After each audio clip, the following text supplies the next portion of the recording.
Define parameters of program. Olá, eu sou Márcio Araújo, voz do Cristóbal Cris Rios.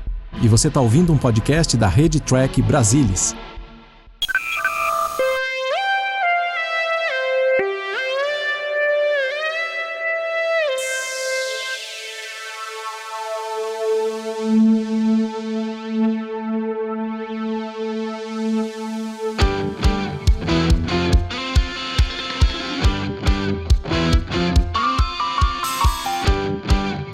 Você, seja muito bem-vindo a mais uma edição do Cérebro de Spock. Eu sou Murilo Von Grol e sentado aqui comigo uma pessoa que nunca está nesse programa. É uma surpresa inacreditável. Leandro Magalhães.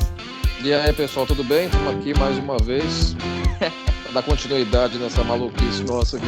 Nunca termina, né, Leandro? Não, estamos indo bem. Muito bem. E hoje com uma presença mais que especial. Ele é daquela turma que tem muito mais anos de TB que eu tenho de idade, entendeu? Ele tá há 480, é Jesus Cristo do Trek Brasilis. Também é host de 890 podcast. Ele é host do Café com a Jenny, participa comigo, tem essa honra, né? Porque é uma honra, do Converso Bar Panorâmico e dos Segundas Impressões. Carlos Henrique Santos. Fala, Carlão. Fala aí, cara. Pois é, eu tô negociando aumento com o Salvador Nogueira, mas tá difícil, cara. Executivos do ITB só estão querendo que a gente trabalhe, mas é um prazer estar aqui. E você tem que mencionar também, Murilo, que ele é o setorista do guia de episódio da série original no Trek Brasil, entendeu? Pois é. Ele é alguém que já esqueceu mais sobre a série original do que a gente sabe. Eu sucedi aquele que não pode ser substituído. A Salvador Nogueira. O Salvador me passou essa honra aí. Eu estou aí até hoje trabalhando. A gente está tentando concluir os guias e é sempre muito legal revisitar a jornada e principalmente revisitar a série clássica. Exato. E pessoal, o que vocês acharam então, Leandro, do episódio de Lower Decks essa semana? Lower Decks tá muito bom. Esse episódio aí foi fantástico. Um negócio inesperado. O título do episódio foi... E foi um episódio muito bom. O que você achou do episódio dessa semana, Carlão? Sensacional, cara. Muitos efeitos, assim, se bem que o Lower Decks sempre tem uma cena assim pra gente que é fanboy. E dessa vez a cena foi sensacional, achei super legal, assim. Eu não sei vocês, mas eu chorei. Cara, tem cenas, eu não sei, eu fiquei tão pilhado com aquela cena de ação que, não sei, pode ser que numa segunda assistida eu chore, mas por enquanto... Chegou a chorar, Leandro? Os cameos que aconteceram, apareceram aqueles caras lá que ninguém acredita que iriam apareceram. Exato, né? É muito marcante bom. Demais. O McMahon é um gênio, né? O Carlão vai botar o nome do próximo filho dele de Mike McMahon. Exatamente. Já tô legal. Aqui é Team Meninas. Qual episódio a gente vai falar hoje, Leandro? Então vamos lá, vai ser The Conscience of the King, foi ao ar em 8 de dezembro de 1966, roteiro de Barry Trivers e dirigido por Greg Oswald. 8 de dezembro, obviamente, foi 14 anos antes, mas foi a data que o John Lennon morreu, só para contextualização idiota, banal. Essa aqui é o ponto na linha temporal nossa que o Murilo sempre volta, né? Beatles ou algum jogo do Grêmio que eu lembro que aconteceu nessa data. Exatamente. Se o cara do futuro de Enterprise quiser zoar o Murilo, é só mudar a história do Grêmio, aí fudeu, né? O Murilo deve ter... Tem aquele filme que os Beatles não existem. Yesterday. Yesterday, cara, qual é? Depois você me fala se você riu ou se você chorou daquele filme. Eu ri e chorei. Os dois. É maravilhoso o filme, recomendo. Vamos dar o play no filme, gurizada? Você faz a contagem regressiva aí, a gente dá play com o pessoal de casa também, aqueles que forem acompanhar também a gente. Lembrando que o programa é no formato de comentários, é pra você assistir o podcast assistindo o episódio, mas não é obrigatório, né, Leandro? Se o cara quiser lavando a louça, claro, correndo... Ele que fica à vontade. Vamos lá. Gosto do freguês. 1, 2, 3 e... Play. Então a primeira cena aí é já na peça, né, que tá tendo que o Kirk tá assistindo. Só pro pessoal se localizar aí, né? Essa cena é legal porque ela dá nome para um outro episódio da série clássica, que é o Dagger of Mind. Essa cena aí, na verdade, é de uma cena, se não me engano, de Macbeth. e ele puxa, e ele vai pegar essa cena, e essa cena vai dar o título desse episódio com o El Imaginário também. Então, também tem essa referência. Tu tem uma Sim, história deixa eu pessoal ligar. com o episódio, né, Carlão? Tenho a Consciência do Rei, foi o primeiro episódio que eu escrevi o guia pro TB, né? Tá vendo? Estamos falando com o homem certo aqui na Quando trilha, o Salvador me convidou para fazer, esse foi o primeiro que eu fiz, e foi bem legal fazer esse episódio, porque além de ser, né, uma história bacana, a gente poder contribuir com o ETB esse tempo todo, assistir o episódio com a missão de escrever o guia de episódios, aí o Leandro, que já faz isso também, já deve ter passado por isso, é muito diferente quando você tem que formatar uma ideia e passar para alguém. Eu tinha uma percepção muito errada do episódio. Eu não gostava do episódio antes de escrever o guia. E quando eu fui escrever o guia, eu falei, não, cara, esse episódio é muito bom. Não, eu acho um episódio fantástico e ele tem uma pegada, Leandro, que é muito diferente do... Não é muito diferente, porque a série um pouco se propunha a fazer isso, mas ele não tem aquele lance do tiro, porrada e bomba, né? É um episódio super intelectual. É bem introspectivo, né? Ele é bem centrado em personagem, no caso Kirk, né? Tem muito paralelo, ele é bem shakespeariano até também, né? Com a alta avaliação que o Kirk faz ao longo do episódio inteiro, né? Totalmente, né? O episódio, ele tem fragmentos de Macbeth, fragmentos de Hamlet, né? E ele constrói uma narrativa com fragmentos de Shakespeare. Então, assim, aqui você vai ter elementos, como eu falei, de Macbeth e Hamlet, e também até de Júlio César e outras coisas. Então, a dinâmica do episódio, como ela acontece, ela é tão dramática quanto uma peça de Shakespeare. Uma tragédia. Uma tragédia. Esse episódio, ele inaugura, de certa forma, essa tradição de jornada com Shakespeare, mas ele é basicamente uma peça shakespeariana num formato de ficção científica. Exatamente. Isso mostra muito a imortalidade do que é a obra de Shakespeare, né? Porque tu coloca um conceito de Shakespeare no futuro dele, de quando ele era vivo, porque isso é anos 60, e tu coloca na linha do tempo lá em 2200 e bolinha, e continua atual e continua funcionando, né, Leandro? Sim, ele fala com as três épocas, né? Assim, com a época que foi escrito, com a época que o episódio foi produzido, com a época em que o episódio supostamente é vivenciado. E ele tá relevante nos três momentos, né? O roteirista, o Barry Travers, ele curtia bem Shakespeare. Ele escreveu muita ficção científica nem tanto, mas muito episódio de televisão na época, né? E foi um episódio que ele foi muito trabalhado. A equipe de produção de jornada chegou até o limite máximo de reescritas contratuais com o Barry Travers, e após dar no máximo que podia, né, contratualmente com ele, eles continuaram trabalhando. O Kuhn trabalhou em cima, o Black trabalhou um pouco em cima antes de sair também da produção da série.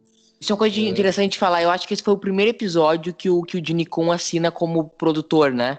É o showrunner da série, porque esse episódio é o primeiro episódio que eles gravam depois do hiato pra promover a série. Eles tinham gravado Miri, aí faz esse hiato pra promover a série, lança a série e volta já o Roddenberry como executivo. Isso é ridículo, né? E essa cena talvez seja... A gente tá vendo aqui a hora que ele mostra o rosto, né? O amigo do Kirk. E essa cena talvez seja o maior pecado desse episódio, não só por essa máscara ser muito ruim, até por padrão de jornada da época, né, de maquiagem, mas porque também ela contradiz algo que a gente vai ver lá na frente. Lá na frente, Spock vai dizer que durante o mandato do Codes não houve sofrimento. Então os caras foram executados de forma indolor. E aqui dá a percepção, essa entrada ela quer mostrar que o cara foi torturado. Isso não tem a ver com o roteiro. Uma coisa não fala com a outra. Uma coisa não fala com a outra. Então são dois erros na mesma, a questão estética e também o fato dela contradizer o próprio roteiro. Racionalizando, Carlão, não pode, tipo assim, quem foi morto sem dor, quem não foi morto teve dor. Não pode se racionalizar dessa maneira? Você pode dizer que de repente alguém que não aceitou e de repente tomou umas porradas lá da... Isso, exatamente. Pode ser. O Kirk já vai metendo codos no Google aí, né? Federado? Mas o que eu tava falando, o que eu tava falando era o seguinte pra vocês, que era o seguinte, né, quando eles voltam do hiato, aí já volta, né, o Leandro, o Gene Roddenberry vai pra posição executiva, porque ele tava completamente estafado do que ele tinha feito nos primeiros episódios, ele vai pra executiva, o Kun assume o showrunner, e na minha opinião foi o cara que melhor desempenhou esse papel durante toda a série clássica, e aí começa aí, e também, como foi eleito aqui no Série do Spock, o cara com o nome mais bonito da série clássica, o Steve Karabatos, né, Leandro? Sim, exatamente. Na edição de histórias. Foi um episódio em que os atores convidados, que tiveram vários, né? Tem um elenco convidado grande, né? Eles viram a série já. O que eles iam fazer, eles puderam assistir na televisão, de fato. Né? Exato. E só uma informação, assim, voltando àquela questão de se você pegar a peça Hamlet, o Hamlet, ele acredita que o tio dele mata o pai para ficar com a mãe, né? E aí como é que ele descobre isso? Ele chama uma companhia teatral, escreve um roteiro em que essa companhia teatral, ela representa a cena do pai sendo morto. E ele fica observando a reação do tio dele. O tio dele entra em pânico quando vê aquilo e sai correndo.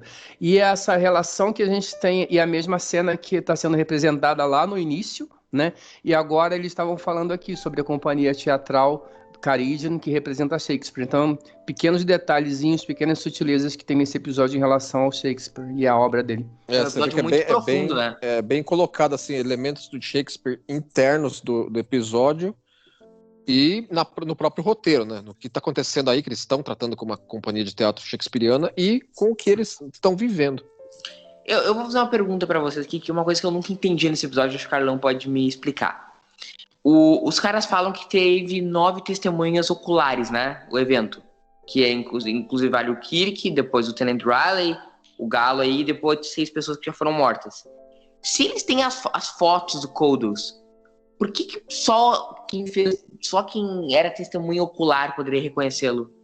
Eu acho que isso é uma inconsistência muito grande desse tipo de roteiro da época, porque assim, eu acho até que uma identificação visual ela seria inacurada, você teria que ter outra forma de fazer esse tipo de identificação, né? Então, eu vejo isso também como um furo do episódio, mas ele não só como um furo do episódio, mas de novo a gente tem uma relação com Shakespeare, porque em Macbeth, que é também uma referência, né? O Macbeth, ele assassina o rei da Escócia para assumir o trono, né? E aí ele vai se livrando ao longo de todas as pessoas que poderiam não identificá-lo, mas que poderiam identificar o que foi feito lá, poderiam identificá-lo como assassino do rei da Escócia. E essa referência é essa relação que o roteiro faz. E aí ele acaba cometendo um crimezinho ali de inadequação de roteiro, mas para mais uma vez fazer essa referência à obra de Shakespeare. No caso que você estava falando, Carlão, assim, é um elemento do episódio que eu acho que envelheceu mal, é o elemento de, assim, a Federação teria muito mais capacidade de reconhecer o corpo do Kodos morto na colônia do que o episódio deixa entender. Exato. Entendeu? Assim, o próprio negócio de DNA, acho que não havia difundido na época, como há difundido hoje, outros elementos de capacidade de reconhecimento que a Federação teria à mão. Entendeu? Então esse é um elemento que envelheceu mal. Exato. Esse em particular é um elemento que envelheceu mal do episódio. Gente, uma coisa que eu queria comentar, que a gente, como o episódio a gente assistiu ele aqui sem som, ele acabou passando. Mas quando o Kirk chega na recepção, eles estão tocando a música, o tema de Star Trek. E aí, nesse momento, isso é interessante, porque o tema de Star Trek está sendo tocado pela orquestra e os personagens estão ouvindo. Então, nesse momento, esse tema está na diegese do episódio, ele está sendo ouvido, e mais à frente a gente vai ver um passeio do Kirk com a Lenore e o tema sendo tocado de novo, só que dessa vez eles não ouvem. Cara, isso é muito legal. Isso já é agora, bacana, né? Eles já estão passeando no meio do isopor. Não é no outro passeio? Não, no primeiro passeio. Ele tem o primeiro passeio, não o primeiro passeio. Quando ele chega na recepção, ele tá ouvindo. Lá na frente, Leandro, vai ter uma hora que a Lenore vai estar passeando na Enterprise, no Isso. no Na hangar. Enterprise, na Enterprise, E ali sim. esse tema é tocado novamente. E aí é legal quando quem puder depois ouvir e fazer essa referência ser bem sofisticado. Achei isso muito legal. Esse é exatamente o termo, Carlão, sofisticação. Ele é um dos episódios mais sofisticados da série clássica, né? Em termos de narrativa, direção e todas as questões que tu abordou. Nesse momento aí o Kirk já encontra o presunto aí já, né? Cara, como é que... Desculpa, momento referência boboca. Como é que foi aquele prefeito que foi morto, depois todas as testemunhas morreram também? Ah, como é que é o nome do cara? Prefeito Vou Santo lembrar. André, você tá falando? É, Celso Daniel? isso. A história é parecida, né? Porque todas as testemunhas não morreram? Não teve algo nessa vibe? Cara, Eu não não sei se todas as sei. testemunhas, né? Todas as testemunhas acho que é pra caramba, né? É Mas, muita testemunha, não sei nem quanto mas, espero, não vou mas arriscar tem, não. mas tem, vai, ok, entendeu? Não, só foi a referência que eu tive. Só foi a referência que eu tive. Eu achei... E eu acho- referência, foi Fala. até interessante lembrar, você me lembrou, Murilo, mas tem um livro de Discovery que trata dos eventos na colônia. Chama Drastic Measures, foi o segundo livro sobre Star Trek Discovery que foi escrito, e o Lorca mesmo, e a Georgiou estão nas forças federadas que respondem à crise na colônia. Ah, legal. Então, assim, acho que o Lorca tá entre aqueles que encontram os malucos mortos, entendeu? Assim, é bem legal o livro. Seria É bem legal, bem integrado ver ao cânone uma desse Enterprise do Pike chegando lá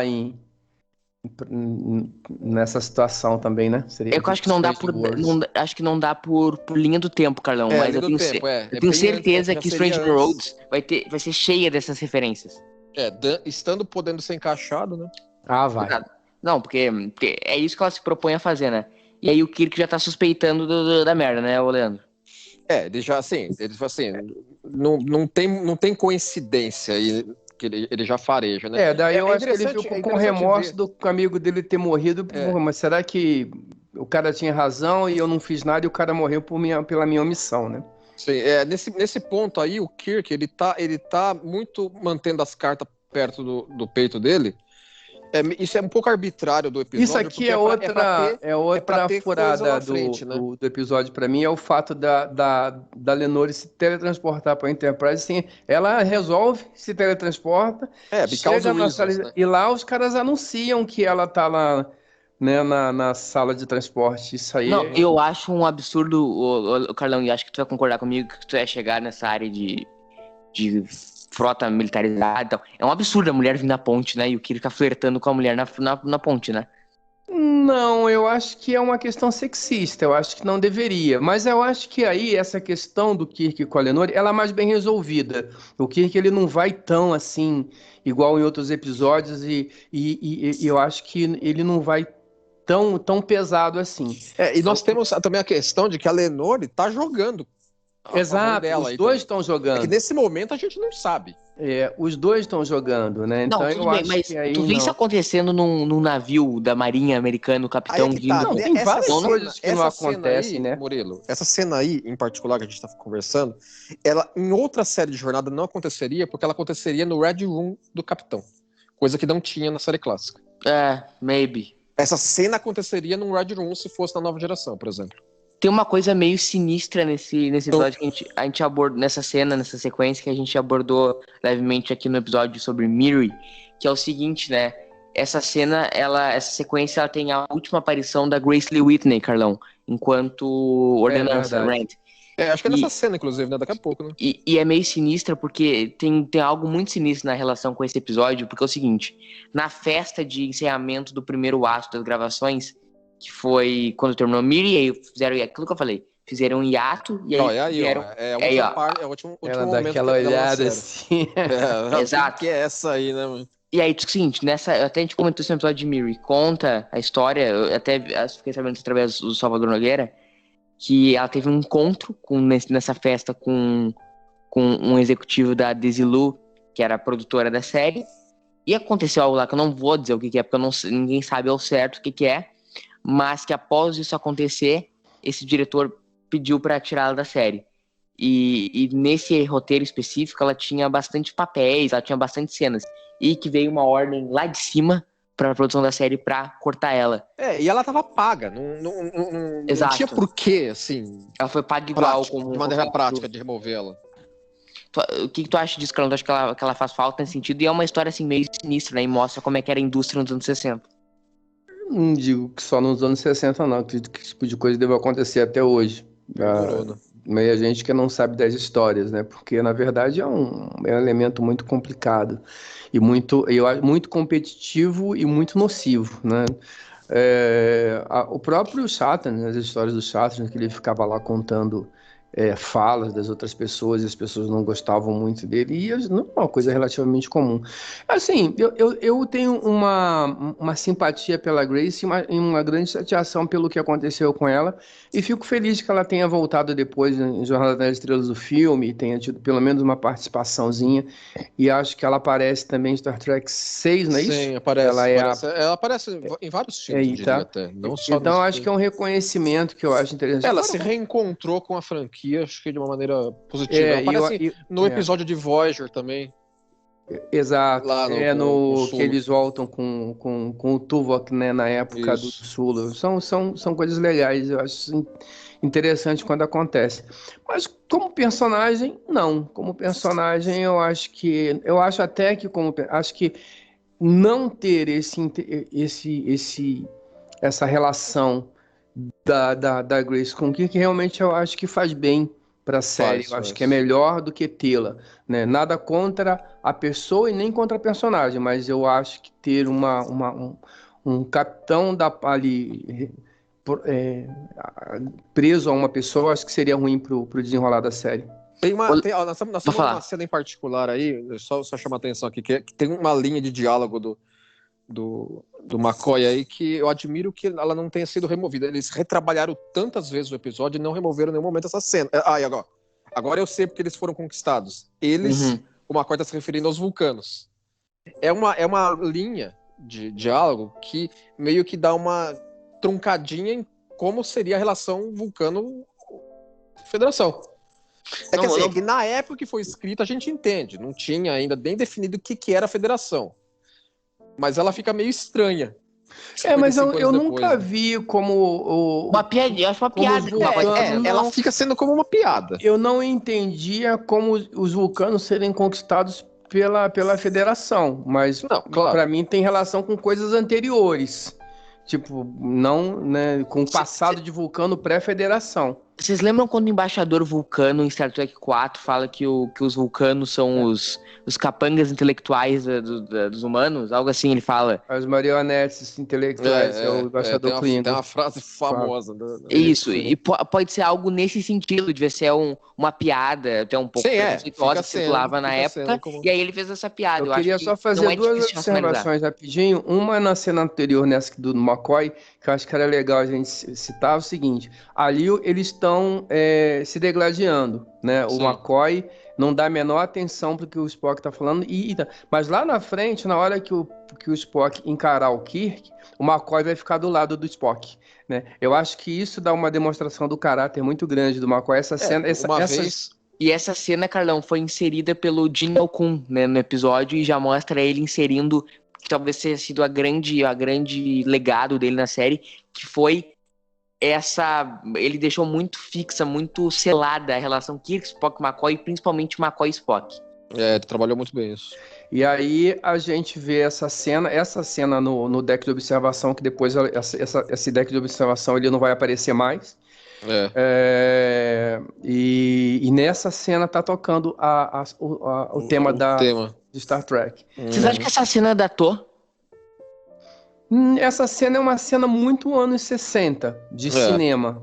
Eu acho que para quem curte clássicos, gosta desse tipo de cena, né? Quem curte Humphrey Bogart, Casablanca, a relação deles dois ao longo do episódio é muito cinematográfica dessa época. Eu acho. E eu acho que sim. Mas eu digo especificamente dessa fala do Kirk em relação às mulheres. Vocês acham que ficou datado? Em 2021 não caberia? Aí eu não sei, eu não me atentei É que tá, especificamente. eu acho que caberia, Murilo, na medida que se você escreve nos dias de hoje um personagem como o Kirk caberia porque é o personagem do jeito que ele é. Aí, se você falar pra ela assim, não cabe, então você não poderia colocar o personagem como um todo, dessa forma. O que levaria ele a falar as falas que fala. Não, eu não estou dizendo que tá certo ou errado, estou fazendo a provocação, porque eu não tenho resposta. Não tenho resposta. Essa cena aí, a Janice era pra aparecer. Nessa parte aí que eles estão comentando sobre. Me fale sobre as mulheres do seu mundo. Aqui, ela aparecer. Outra referência, desculpa, Leandro. Quando ele fala o César das Estrelas, Júlio César, que é outra obra de Shakespeare. Sim. Aí o Kirk, na verdade, ele meio que se comporta como o Júlio César, usando o poder dele para poder manobrar e tentar fazer as investigações que ele queria fazer. Cara, é um episódio com muitas camadas, né? É muito profundo. Lá vai o Spock Leandro. fazer mais Google aí, fala. Fala, claro. Pode falar. Não, eu tinha só pedindo desculpa pela interrupção anterior. Tranquilo. Não, manda bala. Eu queria muito ter um computador que cruzasse informação tão fácil assim. Essas cenas aí, elas são bastante expositivas, né? Toda essa parte aí deles consultando a biblioteca do computador. Mas a biblioteca do computador sempre foi usada como artifício expositivo, né, Carlão? Vários, né? Vários. Mas eu acho que em alguns momentos eu acho que isso funciona bem. Eu acho que aqui é um que funciona, porque na verdade a gente vê muito mais aqui a perspicácia do Spock em perceber que alguma coisa está errada, né? E o trabalho dele de investigação e esse contraponto que ele faz com o Kirk, tanto que logo na sequência ele vem novamente procurar o McCoy. Então eu acho que é muito mais para mostrar isso, mas eu entendo o seu ponto de vista. Eu acho que tem o Mirror é pior, né? Mirror é a maneira... computador, extrapole, poderia, o cara não poderia, né, a solução. Exatamente, né? O computador que tem que fazer o levantamento de peso pros caras lá. Né? Exatamente. Mirror é aquela cena que ele é muito pior, assim. Mas é que nesse podcast tá proibido de falar mal de Universo Espelho. Leandrão, esse é o primeiro episódio, eu tô aqui pensando. Será que esse é o primeiro episódio? Eles morreram rapidamente, mas sim. Ele estabelece de maneira até detalhada o que exatamente. Mas quem morreu, talvez, né? Mas o seu ponto é válido, o Murilo. Pode ser que alguém tenha que alguém que não ia ser morto se rebelou. De repente ele poderia ser uma dessas pessoas que não seriam mortas. É interessante. Exato. E mais, ô Leandro, a pergunta que eu ia te fazer é o seguinte. Esse é o primeiro episódio onde a gente tem finalmente uma relação forte Spock e McCoy? De modo, assim, que eles tinham posições, não vou dizer antagônicas, mas diferentes num dado momento do episódio. Eles encontraram evidências e avaliaram elas, e aí, que nem o Carlão falou, o McCoy concorda com o Spock. Entendeu? Então eu acho que tem um bate-bola muito forte deles. Aí que ajuda a solidificar isso, sim. Aí o Tenente O'Reilly que tinha aparecido em The Naked Time, né? Sim, Mas você sabe por que o Riley aparece aí de novo, né? Sim, porque ele tava fazendo um piloto pra NBC, e aí a NBC precisava manter ele empregado, pediram pra ele participar, não foi isso? Não, porque ele tava escalado, não o ator, mas o personagem. Assim, o ator estava escalado, tá? Mas o nome do personagem era outro personagem, não era Riley. E aí alguém lembrou, mas peraí, esse cara já teve, e aí já fez uma participação lá atrás, e aí colocaram o nome dele de Riley. Mas na verdade foi coincidência. Porque alguém lembrou que esse ator já tinha feito um personagem com outro nome lá. Ele no fim desistiu da carreira de atuar, eu acho ele excelente, principalmente, óbvio, só vi na série clássica, mas eu acho um personagem excelente, pena que não continuou, né, Leandro? Teria sido uma manutençãozinha boa, né, no elenco secundário da série. Um Barclay de Toz, entendeu? Que aparece volta e meia. Aí tá mais uma cantoria da Uhura aí. Exato, eu gosto muito desse episódio, que ele é bem reflexivo, né? Ele é parado pra mim no bom sentido. Ele dá essas pausas, entendeu? Aí todo mundo acha que o Kodos, né? Uma nova situação. Abre essa oportunidade aí. Essa daí não é a letra que deu treta com não, porque essa música é do Daniel Kuhn. Acho que foi o Kuhn que Essa música compôs do a Kuhn. letrinha. Acho que alguém tem a letra do Roddenberry lá que deu merda com o Corrod. Essa letra existe? Deve ter em algum lugar. Tem, algum cantinho. O que eu acho interessante é até um aspecto shakespeariano de submeter as expectativas, que agora a gente acha que é o Kodos, né? Aí é que está, entendeu? Vocês acham que nesse até o momento é mais a Lenore que apareceu no episódio como um todo. O Kodos quase ainda não apareceu de forma E isso é alguma. fantástico, isso que você percebeu, Leandro. Isso é fantástico porque a gente sai desse episódio com uma impressão muito pesada da atuação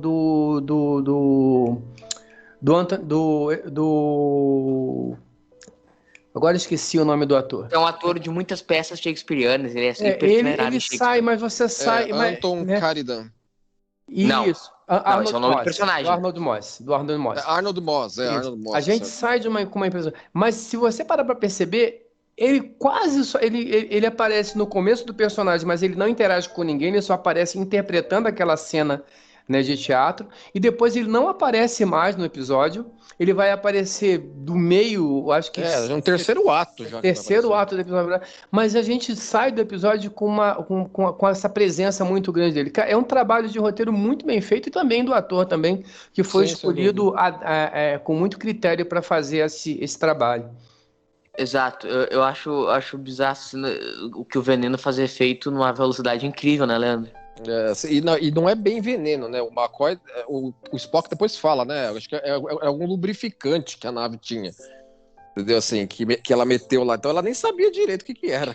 Não, mas eu não sei vocês quando assistiram o episódio, assim, pela primeira vez, mas na minha cabeça, quem tava envenenando ali era o próprio Kodos. Foi uma surpresa no final, quando era Leonor. Não sei se essa é a tua percepção, Carlão. Quanto a isso, eu tenho sentimentos conflitantes, porque eu vi esse episódio muito, muito novo, eu realmente não lembro muito, e não era um episódio que me... Quando eu vi esse episódio, eu era muito criança ainda, né? E não é o tipo de episódio para criança. Não. É episódio que você, quando tem 10 anos de idade, você fica, pô, mas cadê o tiro? Cadê o phaser atirando? Não tem tal. E aí, você já sabe o que vai acontecer. Quando eu tinha mais maturidade, né, para entender o episódio, eu já sabia o que ia acontecer. Então, eu não saberia te dizer. Talvez você tenha uma percepção melhor que a nossa, né? Porque quando você assistiu o episódio, você já tinha, talvez, elementos para poder compreender melhor essas nuances. Eu vou te dizer o seguinte, eu assisti esse episódio, deve ser uns 6 anos a primeira vez, faz uns 6 anos, e é aquele episódio, enquanto eu assisti esse episódio, foi o que o Carlão falou, com coisa de 10 anos, tudo dá uma cagada pro episódio, né? Porque assim, pra criança ele não agrada. E eu assisti agora de novo, e eu não lembrava que era Leonor a questão. E eu no final fiz assim, what the fuck é ela? Então assim, pra mim causou um episódio uma surpresa. que eu acho que cresce com reassistidas, especialmente se forem reassistidas bem espaçadas.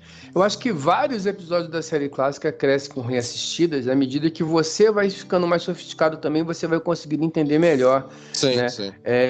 O que a série propõe. Essa cena aí eu acho que é interessante também, porque, né, que é a cena em que o Spock está confrontando o Kirk. E aí é uma cena que o Kirk está saindo, né? E aí a gente volta em Júlio César, né? O cara que ele tem o poder, ele está usando esse poder para provar a tese dele. E aí ele mesmo colocou o Riley em risco. Quando ele colocou o Riley lá onde ele colocou, ele sabia que o Riley estava correndo risco, e ele faz isso para poder provocar o assassino, né? E aí ele está interessado na justiça, não tem certeza que não é vingança, né? E aí eles chamam o Kirk na realidade. É uma coisa assim, meio assim, da história bíblica de Davi e Urias, né? Ele coloca o soldado dele numa exposição absurda, né? Exato. E aqui, eu acho que é interessante, assim, é um exemplo bem didático de como funciona essa relação Kirk, Spock e McCoy, né? Mas, de novo, aquela questão que eu tinha colocado no começo. Apesar da treta entre o Spock e o McCoy, na hora que o bicho pega, que o Kirk ele confronta o Spock, o McCoy na hora não, cara. Ele assume. Então, assim, acho que desenha muito o caráter do personagem e essa relação entre os três. Essa cena ela é muito forte por causa disso. Não, e exatamente o que a gente tava tocando, né? Que é o primeiro episódio que o Jimmy Kun assina como produtor e ele coloca essa marca, a grande marca das reescritas dele, né, Leandro, no episódio. E pra mim é o grande legado dele pra Star Trek. O Kun foi o responsável por quase que finalizar o episódio enquanto reescrita do roteiro para chegar e efetivamente ser filmado, né? Nessa parte de reescritas, foi até interessante você mencionar, que eu me lembrei de um negócio interessante, que o tratamento bem original do episódio Era na Terra. Tinha os eventos acontecendo na Terra. Isso aqui é um outro furo do episódio. Pode falar, Carlão, pode falar, Carlão. Pode falar. Isso aqui pra mim é um outro furo, porque como é que entraram ali e colocaram... Agora é a cena que o Phaser tá em sobrecarga. Sim. Ele tá em sobrecarga dentro do alojamento do Kirk. Cara, como é que colocaram... Como é que entraram lá e colocaram... Tiveram acesso a um Phaser. Não... E você vai ver logo mais à frente que o Riley, que é tripulante da nave, ele tem que arrombar o arsenal para poder pegar um phaser. E, no entanto, ela conseguiu um phaser sem grandes problemas. Não, é um furo, mas eu acho essa cena excelente. Não, a cena é... Eu sou amarradão essa cena. Né, eu dei várias estrelas para esse O que me incomoda né? nela é que eles estão extremamente preocupados em a explosão danificar esse setor todo da nave, mas o Kirk joga na lixeira e sabe lá onde na nave vai parar explodir lá, tudo bem, né? Não pode explodir na cabine. Desde que eu não esteja no setor que explodiu, eu quero daí saber. É assim, aí para fazer o trabalho que o Murilo gosta que a gente faça, racionalizando, né, Leandro? Uhum. A impressão que eu tenho é que isso daí, de alguma maneira, já rejeta o troço para fora da nave. Para mim... Assim, não, mas ele não é um pressurizador, que ele talvez condense a explosão. Mas aí estourou a lixeira tem lá, né? Tudo bem. Um sistema... Aí aparece... A gente tá agora com codes, finalmente. Com, acho que, faltando 20 minutos para acabar o episódio. Ele é 18. Mais de 32, né? E aí é legal, assim, a cena, toda... Carlos, só deixa eu terminar a questão da cena ali antes da explosão. Falei. Que é o seguinte... Pra mim, em questão de protocolo de emergência, a coisa mais sensata era bloqueia o deck e vaza, né? Não é meio... Deixar explodir? Esvazia o deck e vaza. Que aí que o capitão né? não pode ficar no quarto ali esperando. Eu acho que assim, vamos considerar que o alojamento do Kirk seria na beirada do casco da nave. E ele quis colocar a explosão mais contida no meio. Ele ia despressurizar a nave, parte da nave. Não, mas o que eu falei que na minha cabeça, que aquele baldinho que ele coloca ali é algo assim que é feito dentro da nave pra condensar. Deve ter uma funcionalidade desse sentido. Fica sendo, né? Tá, mas aí, Carlão, eu só queria arrematar esse ponto. Pode tocar, falar dessa cena. Não, eu acho que essa cena, finalmente a cena entre o Kirk e o Anthony Mars, eu acho que é impressionante pra mim, que não considero o Shatner um grande ator, ele arrebenta aqui. Eu acho que os dois fazem um trabalho excelente de interpretação, eles conseguem contracenar, e o lance e a maneira como a câmera trabalha, com os cortes e sequência, indo, voltando, e sim, pegando os closes de cada um, e isso expõe demais o ator. Se o ator não estiver muito convicto do que ele está fazendo, se ele estiver fazendo uma bobagem, isso vai transparecer. E toda a cena, a iluminação, o Kodos mais ou menos iluminado, você vê a sombra no fundo projetada. Essa cena, ela é uma cena espetacular e uma cena curta, mas é uma cena ela muito bem... não só a atuação, né, não só os atores, não só o roteiro, muito bem dirigida, mas os elementos de cena, e aí o Arnold Moser arrebenta quando ele simplesmente para de ler e ele começa a recitar as palavras, e de sim, novo, o trabalho de câmera que é feito é sensacional para reforçar o trabalho dos dois. Então acho que o diretor, o Gary Oswald, né, ele era alemão, entendeu? Então você vê que é aquele diretor alemão bem tradicional, né? O cara... Não, e uma coisa que eu acho interessante é que tu sempre tá esperando quando é que o Kodos vai vir, entendeu? E no fim, até o final do episódio, ele é um senhor calmo, né? Ele não apresenta resistência, ele lê o negócio sem oferecer resistência nenhuma. Mas eu acho que é isso que é bacana no episódio, porque assim, o episódio, ele ao longo do roteiro, ele não constrói aquele vilão de James Bond. O Kodos talvez fosse o Gul Dukat da série clássica. Talvez fosse aquele cara que ele acha que ele é o herói da história dele. Ele se vê como um herói, ele acha que ele não acha que ele estava matando metade da população, ele estava salvando a outra metade. Né? É aquela história, vocês não contam quantos sobreviveram. Exatamente, e é o que ele diz nessa cena, né? Todos tomam uma decisão de vida e morte, alguns precisavam morrer para que outros pudessem viver. E aí ele fala isso, Kirk, você é um homem de decisão. E aí é isso, então assim, ele se vê como um herói não reconhecido pela história, né? E aí, em momento nenhum, você vai ver aquele cara que ele vai pegar e vai entrar numa escola atirando em todo mundo. Ele não é esse tipo de vilão. Ele é o cara contido, porque na verdade ele não é o vilão. Ele não se vê. Ele se torna o vilão pelo roteiro, mas ele não, em momento nenhum, ele se enxerga como vilão. É que eu acho assim, Star Trek, quando ela tá na... E eu vou usar esse termo porque eu acho que é o termo certo. Quando ela tá na sua essência pura, não é vilão de James Bond. É o vilão que não é o vilão, né, gente? É o cara... Se você for parar pra perceber uma coisa, raramente você vai encontrar isso na série clássica. Tu diz o vilão de James Bond. Exato. Raramente você vai encontrar, se é que vai encontrar, né? Se é que vai encontrar. Geralmente, os antagonistas, você tem antagonistas, você não tem vilões. Você tem um adversário ou uma situação que se coloca frente àquela proposição dos nossos heróis ali. Mas esses caras, eles não são...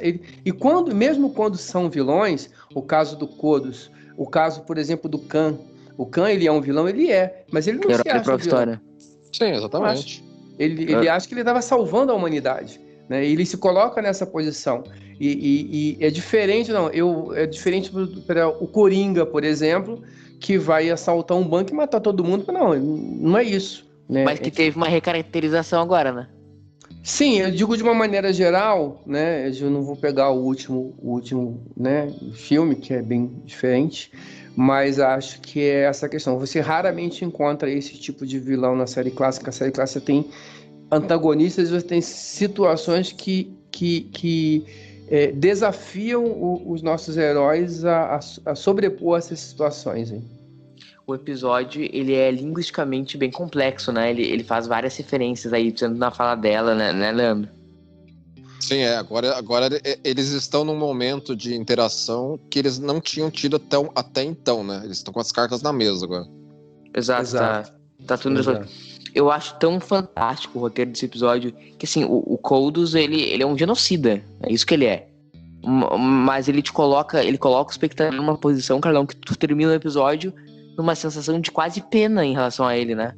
E aqui, e isso eu acho que é a situação do roteiro que consegue fazer isso, o trabalho do ator, eu acho que consegue fazer isso, realmente, você fica, né, você se coloca um pouco, mas essa questão também, dessa cena que a gente está vendo agora, né, da Lenore com Kirk, ela dá uma enquadrada no Kirk também, que você fica, cara, nesse momento você acha que o Kirk é o vilão da história. Nesse momento você acha que o Kirk é o filho da puta. E né? O Kirk acha isso também, dele mesmo. Esse enquadramento de cena, né? E aí você olha de novo, né? Quando a iluminação pegando metade deixando ela com metade do rosto escurecido, né? Dando aquela penumbra, aquela coisa da escuridão, né? E eu acho que, de novo, a gente vê o trabalho de fotografia e de câmera nesse episódio muito bem feito. O episódio ele é bem escuro, né?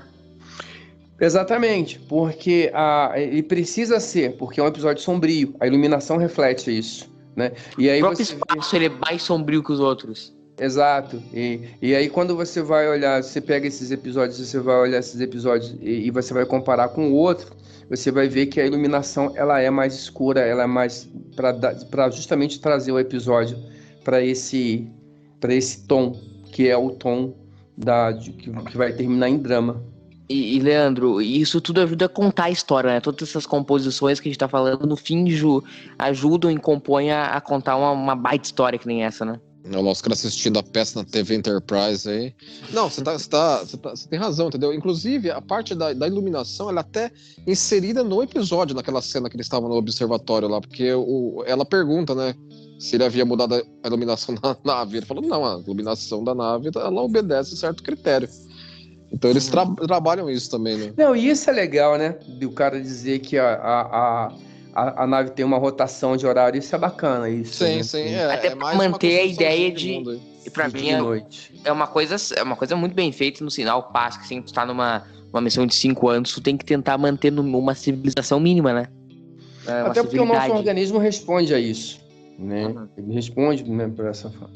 Isso é bem... O Deixa eu te falar, armário de armas, Carlão. aí ele diz que o armário foi arrombado. exatamente, O Riley, isso. ele tem que arrombar um armário para arrumar um phaser.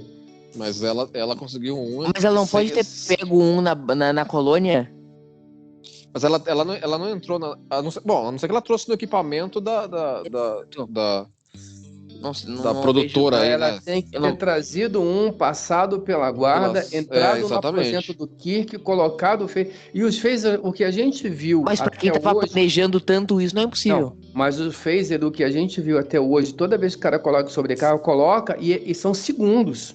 Então não dá, ela tinha que ter feito aquilo naquele momento. O tempo que a gente do episódio não dava tempo dela fazer aquilo. Ela tinha que ter feito aquilo a gente vendo.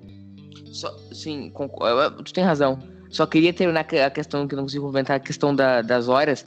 Um episódio que expõe bem isso é o Data's Day, né? Que eles falam que tem principalmente na ponte, tem uma penumbra ali entre 3 e 6 da manhã. Então eles seguem essa rotina. Lá é um norte do episódio, né? Essa questão. Então eles trabalham bem mais detalhado, né? Eu acho que essa cena, concordo com o Carlão, o Shatner manda muito bem nessa sequência, no episódio todo, né? Ô Carlão, será que é uma das melhores atuações do Shatner em Star Trek? Eu acho que o Shatner ele manda muito bem em alguns episódios em que é muito boa. É muito boa. Tem alguns episódios que ele foi tipo Doomsday Machine,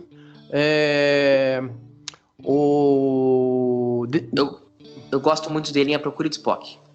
Sim, o Shatner do cinema é outro Shatner, né? Então, isso aí eu não vou nem entrar nessa discussão. A gente fala isso lá no Conversa de Bar Panorâmico e chama o Leandro para fazer um review. Uhum. Mas o Shatner da série clássica ainda é um ator ainda em formação, apesar de ter seus 30 e poucos anos, né? Então, eu acho que tem episódios em que ele fica muito confortável. Esse é um episódio que ele está confortável, mas é um episódio difícil. É um episódio difícil. Não é um episódio que ele é confrontado pelo Spock, ele é confrontado pela Lenore, essa liderança dele, esse heroísmo dele é questionado, e ele consegue fazer isso funcionar muito bem, né? Com o trabalho de interpretação dele consegue, né? Agora, essa cena para mim, quando o Kodos descobre que a Lenore que fez o que fez e o desespero, cara, dele, do olhar de um pai que... Sim, assim, ele não... Voltando, ele não se acha o herói, mas ele se acha um cara injustiçado, mas ele entendia que a filha dele estava livre, né, desse peso. E quando ele vê o desespero dele e a atuação da atriz também, é bastante intenso. Assim, você sente que ele realmente não se aguenta em ver que a sombra do passado ainda está alcançando ele. E que mostra que, no fundo, ele não é o cara do mal, que quer dominar o mundo. Ele não é necessariamente um cara do mal, né, Carlão?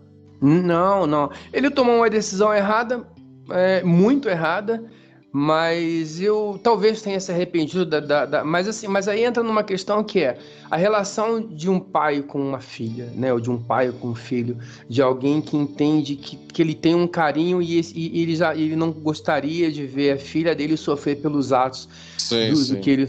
E isso, cara, tá transparente na cena, assim, é a cena brilhantemente atuada, né, pela Bárbara Anderson, Anderson, na cara dela, pelo Arnold Moss e pelo Shatner, a maneira como ele chega e eu acho que nesse momento ali os dois, o Shatner e o Arnold Moss, eles conseguem ser parceiros na empatia e compartilhar a dor pelo que está acontecendo com a Lenore, né? Nesse momento ali eles vão os dois, tá meio que lado a lado. e talvez com o mesmo sentimento de tristeza pelo que aconteceu com ela. E eu acho que essa cena, esse final desse episódio, ele é brilhante. Brilhantemente atuado, mais uma vez. Tem uma composição nessa cena que é fantástica, que é um pouquinho antes, quando o Tenente Riley tá com a arma apontada, que a composição do que o Coldus tá atuando e com o Shatner conversam, que ele fala, que é bem na hora que o Tenente Riley fala que o cara matou os pais dele, e aí o Coldus fala, se tu amaste teu pai, teu querido pai, e na hora o Kirk fala, larga o phaser, que faz uma correlação com tudo, eu acho muito, muito brilhante toda essa cena. Muito brilhante. E você vê o close no rosto da Bárbara, como com a iluminação brilho, ressalta, né, a fisionomia dela e brilha o olhar, né, e a expressão do olhar. Ela arrumou outro phaser, ela é boa de arrumar phaser é com ela, mano. Agora essa cena é muito impactante pra mim. E ela morre no palco, cara. Todo mundo. A plateia aí tava assistindo um negócio, eles conseguiram um negócio muito mais interessante. Não? Conseguiram o brilho no olho dela. O brilho no olho dela é um trabalho de atuação espetacular. É um trabalho de atuação fora do comum. Em atuação, esse episódio ele é fora da média, tantos convidados. Muito, né, Carlão? Não, sensacional. E acho que Jornada teve sempre a sorte de ter bons atores convidados. Mas, de novo... Aí ele morre. De novo, né? Eu acho que a interação, né, dos três e também o trabalho do Nimoy e o trabalho do Forrest Kelly também nesse episódio, todos eles, né? Acho que o roteiro dá ferramenta para o pessoal mostrar o quanto eles são bons, né? Cara, é brilhante, né? E é brilhante, tão brilhante que é aquilo que você falou, Murilo. A gente chega ao final desse episódio com pena. Assim, não desejando a morte do você tem assim, uma sensação de que assim, tem injustiça sendo feita aí porque ele chegou ao seu fim, mas você tá insatisfeito com isso. E aí eu acho que é onde... Uma vibe meio, não precisava ser assim. É onde ele consegue brilhar no sentido de que, né, nós somos assim, né? O ser humano, ele é irracional. E é por isso que precisamos das leis, né? Se não fôssemos irracionais, e se não fôssemos passionais, e se não fôssemos seres humanos que tomássemos decisões equivocadas e erradas o tempo todo, não precisaríamos das leis para nos regular. É por isso que a gente precisa das leis, porque somos assim. E esse é um dos episódios de Jornada que talvez mais demonstre isso, e fortemente influenciado pela composição baseada na obra de Shakespeare, que é atemporal e por isso é atemporal, mas que não se limita só à citação, né? Ele não pega só não cita uma coisa daqui, uma coisa dali. Ele pega elementos da obra de Shakespeare, que é uma obra extremamente complexa, e consegue criar um episódio de 50 minutos contando essa história, que você chega ao final impactado pelo, como você falou, foi feita a justiça, mas você sai dali incomodado pensando nessa justiça que foi feita. Leandro, ele realmente tá no topo bem alto dentro dos episódios de TOS, né? Com tantas camadas, tanta complexidade. Né? Não, sim, sem dúvida. Assim, é um episódio muito marcante pra muita gente, né? Por exemplo, é o episódio da série original favorito do Ronald Moore. Verdade. Entendeu? Ele tem esse episódio como favorito dele. É um episódio que, assim, tá no topo realmente. Só uma curiosidade, o Tenente Leslie aí que ele fala foi uma homenagem, Carlão, à filha do Shatner, Leslie. Legal. Por isso que ele é um daqueles tenentes, com aqueles 480 tenentes, né, na Enterprise, sabe, que ficam fazendo rodízio. Lower Decks original. Chegamos ao fim do episódio, gurizada. Mais uma conta impactante esse, né, gente? É um episódio que eu gosto muito dele e por conta dessas coisas que eu contei no meu primeiro episódio, me ensinou muita coisa. E, na verdade, eu fui até procurar me interessar pela obra de Shakespeare por causa desse episódio. E Jornada fez isso comigo, né? Muitas coisas que eu fui procurar depois de começar a assistir Jornada e escrever o guia de episódios. Então, eu li Moby Dick depois de assistir Doomsday Machine, eu fui ler Paraíso Perdido por causa do Khan e por aí vai. Então, a Jornada tem essa relação muito grande com a literatura. Ele nos introduziu, especialmente o pessoal que assistiu na época, ou muito próximo, né? Nos introduziu a muita coisa valiosa de literatura e obras em geral. O Médico e o Monstro, você vai pegar do Enemy Within, né? The Enemy Within, Shore Leave. Não, mas o próprio Moby Dick em relação a Ira de Khan e Primeiro Contato. Sim, mas aí o que acontece? Concordo com você, o Moby Dick, Ira de Khan, Primeiro Contato, ok. Só que isso a gente já vai ver lá na frente. Mas se você pega na série clássica lá nos anos 60, você já tinha isso. No óbvio, Doomsday Machine, mas também Obsessão, também em outro episódio, que é o Kirk que dessa vez está... Então, a série clássica, ela brincou muito com a literatura ao longo do tempo, com Shakespeare, By Any Other Name, Danger of Mind, Consciência do Rei, obviamente, Shore Leave, que é Alice no País das Maravilhas, e por aí vai. Se a gente for, e não é literatura, mas também Balance of Terror brinca muito com aquele filme dos anos 50, eu acho. Balance of Terror, ele o Silent Run, você tá falando? Isso aí. Não, Balance of Terror é um episódio que eu, né, pra dizer o óbvio, né, que eu adoro, mas ele é um episódio chupado de um filme chamado The Enemy Below. Me dá só um minutinho. Enquanto isso, o Leandro vai. Não, vai. Chegou. A Raposa do Mar. Depois procurem esse filme. Esse filme é um filme da década de 60. Ele é de 1957, na verdade. E se você quiser saber de onde saiu o episódio, saiu daqui. Isso aqui a história disso aqui é um destroyer americano caçando um submarino. Com o submarino com o comandante alemão é um cara muito parecido com o nosso comandante romulano. Então assistam The Enemy Below, A Raposa do Mar, e vocês vão ver que 90%... O Leandro vai deixar no post o nome do título, né, Leandro? Sim. O nome do filme. E Carlão, pode falar. Não, tem um pedacinho do Silent Running também, mas é pouca coisa.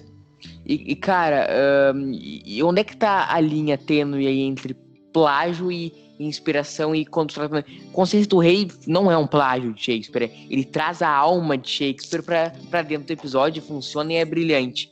Quando isso fica, quando é que isso passa do ponto? Acho que em Balance of Terror passa do ponto? Não, eu acho que não. Eu acho que todas as histórias, elas já foram contadas um dia e serão contadas novamente. Então, quando você consegue pegar uma história que já foi contada e trazer para um outro elemento, é isso que a ficção científica faz. Você imagina a boa ficção científica. Você imagina no futuro.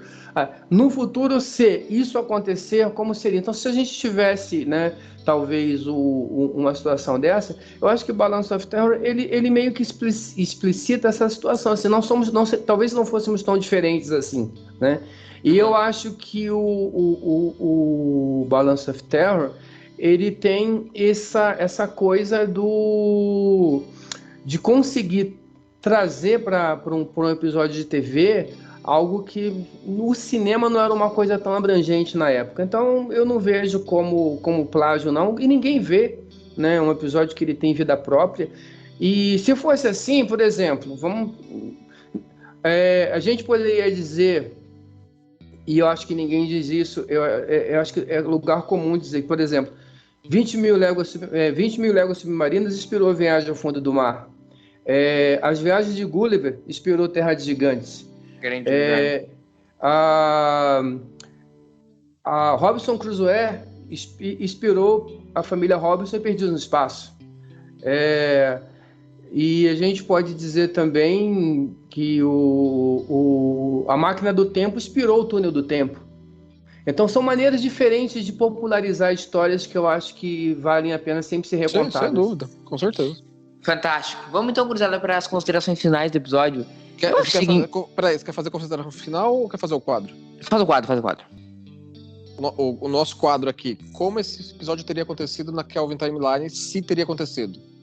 Eu digo que não teria acontecido. Por quê? Porque não tem nada que indique na vida do Kirk na Kelvin que ele teria estado na colônia. Mas nada desindique. Nada desindica. Não sei se essa palavra existe. Nada, não tem como pressupor que não. Sim, mas pelo jeitão que você vê que a vida dele se desenrolou, principalmente no primeiro filme, eu acho que ele não teria estado lá, não. Tem aquela cena dele dirigindo o carro do padrasto. Ele poderia ter ido e voltado. Não, Carlão? Tu acha que não? Não, eu acho que não. Acho que fica muito claro, pelo menos no episódio, que o Kirk da Kelvin Timeline, até ele chegar na Enterprise, ele nunca foi muito longe da Terra, não. Eu acho que se fizessem esse filme na Kelvin, podiam chamar o Nicolas Cage pra fazer o Kodos. Imagina aquela cena, Carlão, interpretada por Chris Pine e Nicolas Cage. Pô, cara. Isso aí é doido. Podia ser.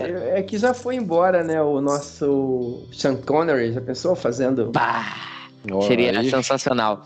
Então vamos para as considerações finais, gurizada. Eu acho assim, é um episódio quando eu assisti a primeira vez lá com 9, 10 anos, não entendi.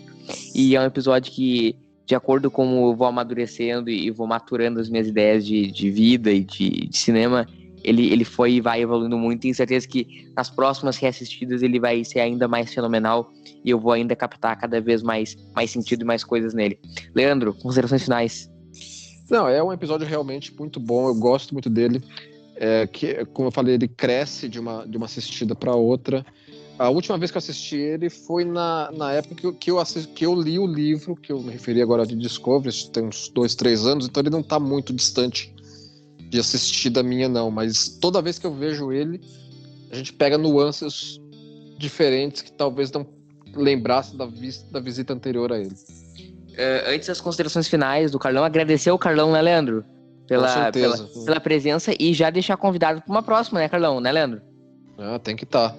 Já tá de antemão convidado para uma próxima aparição aqui. É que aqui, Carlão, como o programa é ruim, a gente marca durante o podcast, então, para não correr o risco do cara cancelar. O público já tá sabendo. Não, cara, não tem como você fazer um programa ruim com Jornada nas Estrelas, não tem jeito. Considerações finais, Carlão. Jornada nas Estrelas, mesmo quando é ruim, é bom. Tirando o Nemesis, né? Até Nemesis é divertido, pra gente falar mal. A melhor coisa que tem, vocês já devem ter passado por isso, é falar do episódio ruim. Cara, você quebra o pau. Exato. O conversa de bar panorâmico de Nemesis que o diga, né? Pois é, exatamente. 3 horas e meia de programa. Considerações finais, Carlão. Agradeço pelo convite, série clássica, com certeza é a série que eu tenho o maior carinho, né, pelo tempo e pelo trabalho que a gente tenta fazer no TB, é o meu ganha-pão lá no Trek Brasilis, e é sempre bacana poder falar sobre ela e sobre esse episódio, como eu falei, que é significativo, foi o meu primeiro trabalho pro TB. E eu acho que não só esse, mas todos os episódios da série clássica, eu acho que eles vão, os bons episódios, eles vão sempre se tornando melhores. E justamente porque a série clássica ela tenta ser atemporal no sentido de ela é essencialmente humanista, né? Eu sempre digo que na série clássica você dificilmente vai achar uma inversão de polaridade, né? E eu acho que vocês fizeram uma observação muito interessante quando vocês falaram do episódio do Mirror Mirror, e o Leandro fez esse comentário e eu acho que é muito pertinente, que é assim, se fosse na nova geração, os caras iam passar 15 minutos explicando como é que o Kirk tinha separado e tal. E lá não. Lá no Mirror não, a gente falou isso em The Animal Within. Né? The Animal Within, isso mesmo. Ele ia passar... Tá escutando o programa, hein?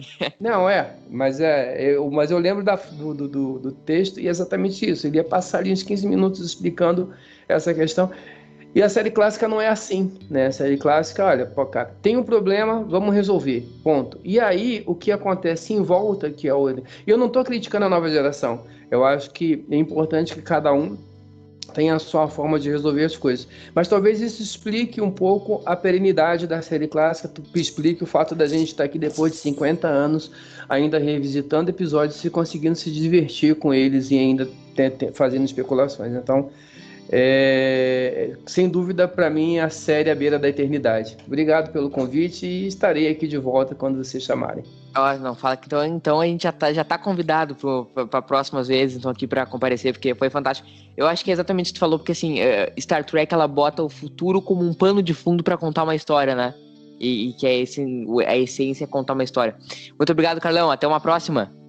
Eu que agradeço. Leandro, até semana que vem com Bounce of Terror. Estaremos aí, mano. Abraço no Gaiteiro. Esse conteúdo está no feed do Trek Brasilis, está no feed também da rede Trek Brasilis no Spotify, no iTunes, no seu aplicativo de podcast preferido. Ele também estará sendo veiculado no YouTube. Comente que a gente vai responder e grande abraço. Tchau!